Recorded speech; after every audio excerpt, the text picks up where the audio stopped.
Audio Jungle.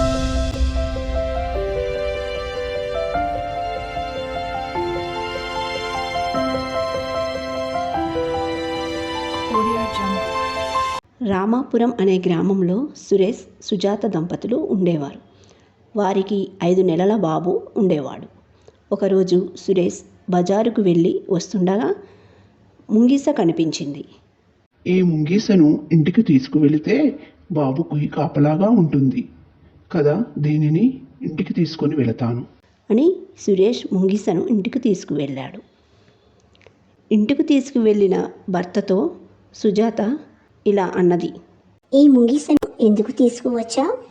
మన ఇంట్లో చిన్న బాబు ఉన్నాడు, ఇది ఎలా ఉంటుందో ఏమో అని భయపడింది. మన బాబుకి ముంగీస వలన ఏ ప్రమాదమూ జరగదని సురేష్ తన భార్యని ఒప్పించాడు.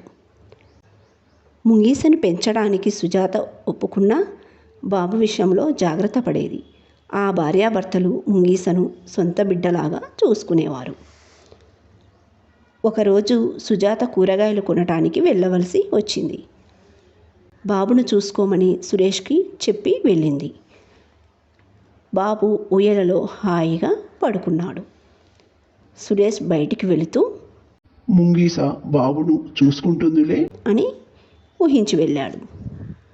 కొద్దిసేపటికి సుజాత ఇంటికి వచ్చి గుమ్మం వద్ద ముంగీసను చూసింది. ముంగీస నోటికి రక్తం ఉండడం చూసింది. అక్కడక్కడ రక్తపు మరకలు కనిపించాయి.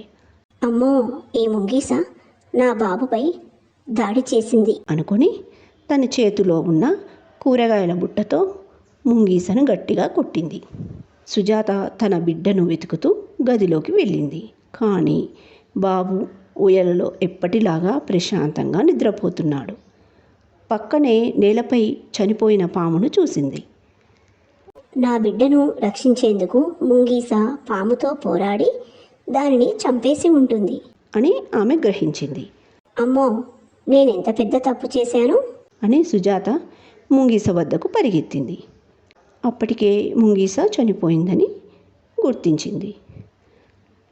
నన్ను క్షమించు, పాము నుంచి నా బాబుని కాపాడిన నిన్ను తొందరపాటుతనంతో అపార్థం చేసుకొని చంపేశాను.